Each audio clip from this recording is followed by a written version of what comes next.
Recently, there was a really interesting discussion in the Rat Club Discord, which you can join too, by the way, link in the description down below, about whether Star Citizen will ever truly reach those 100 star systems that we were promised all these years ago. Now, let's be honest, that number is very ambitious, especially when you consider the amount of complex systems that need bespoke landing zones, handcrafted points of interest, and unique gameplay opportunities. I will cover those more complicated systems in another video, but however, not every star system has to be a massive production. Some would actually be relatively easy for CIG to implement. Systems with just a single star or two and no major landing zones, maybe just a few barren moons or a gas giant, all of them featuring tech that already exists. In fact, in theory, CIG could knock out those low-key star systems in just a few weeks, polishing included. So in today's video, we are going to count down what I think are the top 10 easiest star systems for CIG to create in the Star Citizen lore. Now, the first one is special. That's of course Odin, because, well, technically it already exists, right? Odin is the main system where Squadron 42 takes place, and because of that, most of its planets, moons, and locations are already built in one form or another. The big difference, of course, is that in Squadron 42 you will be locked into a curated single-player experience, whereas in Star Citizen's persistent universe, the system would need to be opened up for free exploration. Still, since all of the assets and planetary tech have already been developed for Squadron 42, CIG would not need to start from scratch. It would simply be a matter of adapting what already exists here for the persistent universe, adjusting the balance and economy, and making sure that the system fits within the larger sandbox. Out of all of the promised systems here, Odin is by far one of the easiest to bring online because so much of the work has already been done behind the scenes. Next is the Tanga system. This is a white dwarf system measuring about 82 astronomical units across, with 2 medium jump points, one connected to Bremen and the other to Odin.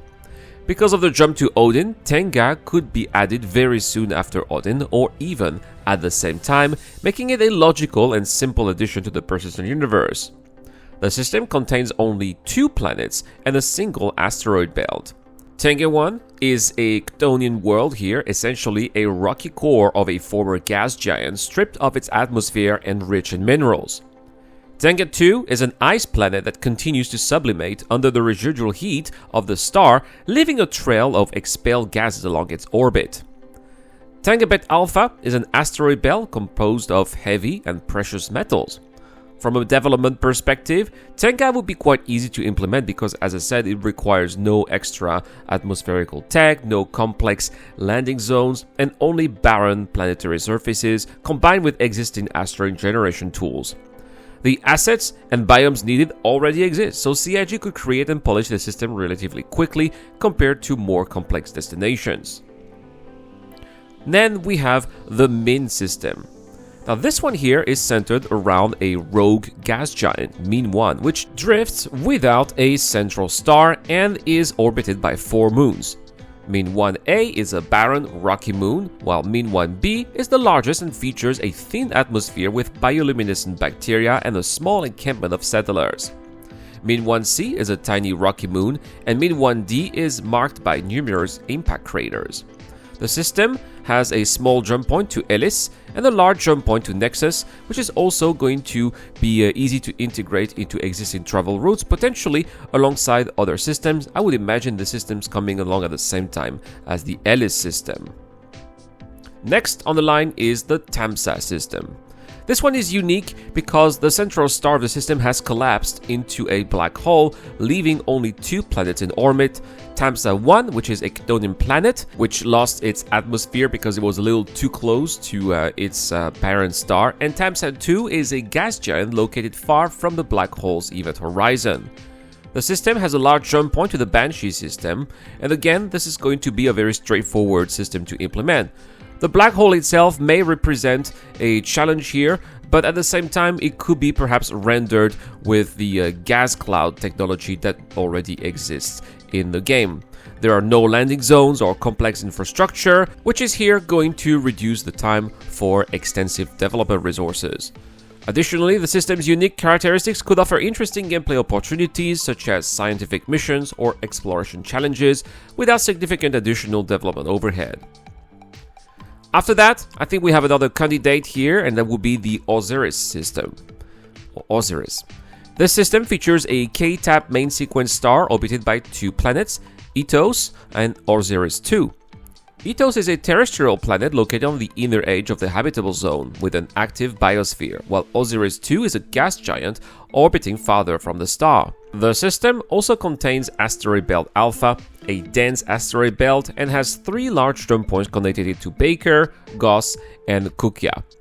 Again, this is going to be quite a straightforward system for CIG because the gas giant and the asteroid belt are not going to require any new tech. I think that the only notable challenge perhaps would be to create new fauna species for the biosphere, which will require additional modeling and animation, but beyond that, the system does not require complex landing zones or infrastructure, making it easy to implement compared to more ambitious systems. Once again, perhaps CIG would have to create a new archetype for scientific stations though. Next on the list is a Vanduul system, and this is the Geddon system, which features a single O-type main sequence star and is home to a single planet, Tatko.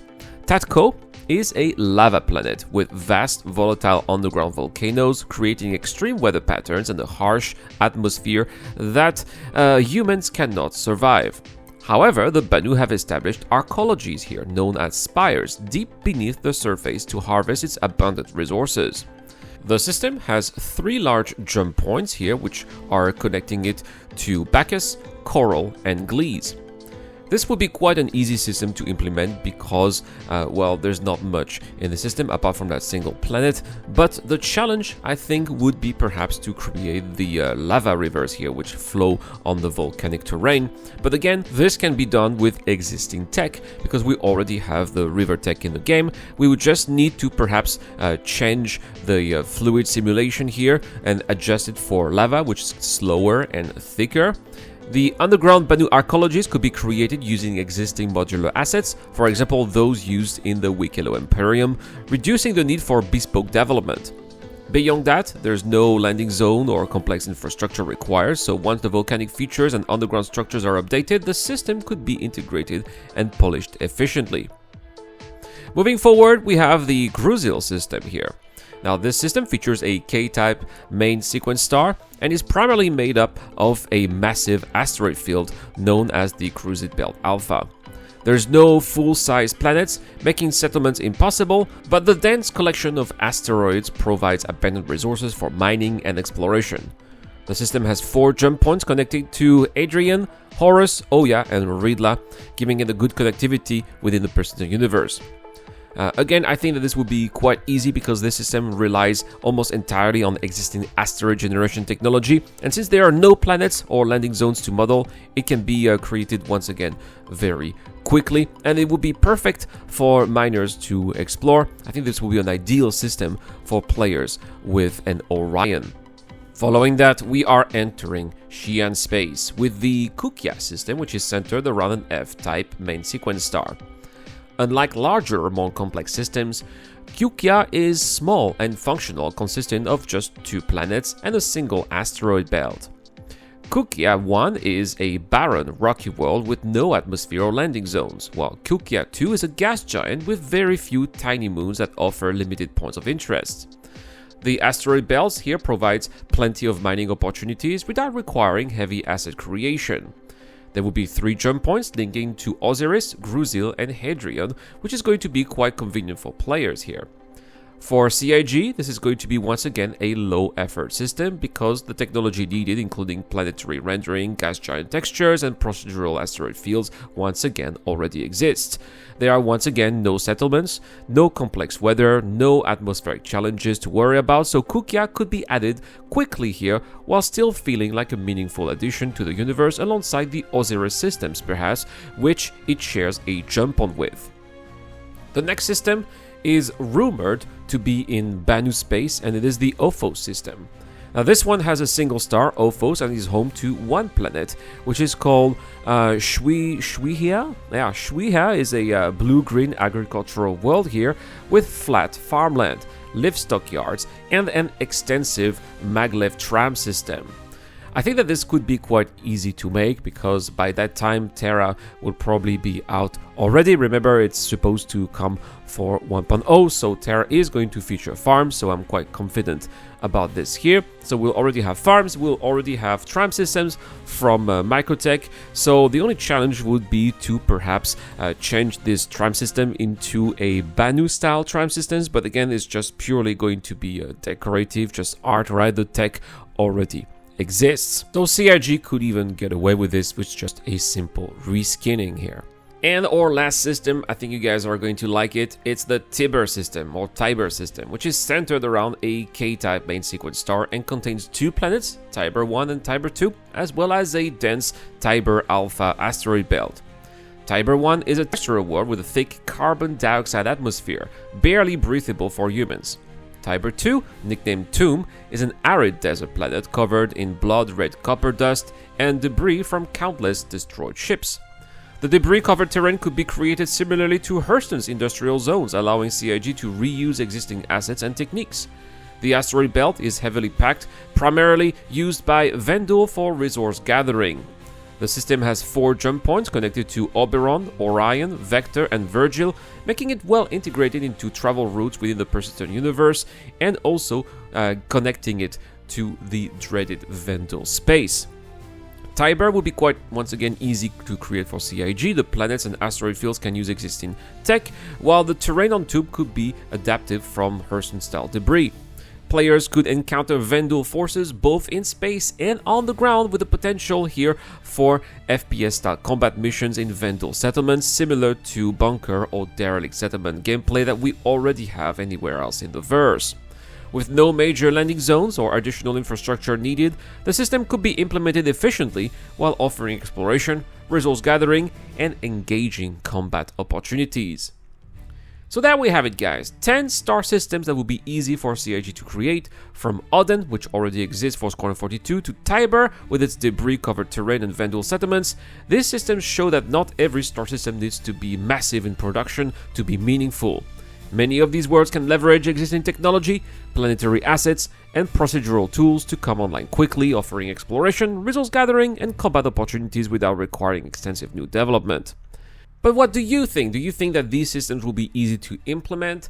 Do you think that they should add them at the same time as more complicated systems like the Ellis system, for example? Let me know what your thoughts are in the comment section down below. We have a giveaway this month. Thanks to Admiral Griffiths, I'm giving away an L21 Wolf. All you have to do is to subscribe to the channel and comment to any videos posted this month. 10 entries will be added into the wheel of names like that. You can have automatic entries if you are a Patreon or a YouTube member. It also helps the channel greatly. Thank you so much for watching. A big shout out to Dr. Frobin, Shadow Rise, Sokar, Transitions, Doki, Doka, Zero Crusher. I have been Irad, and I will see you guys in the next one.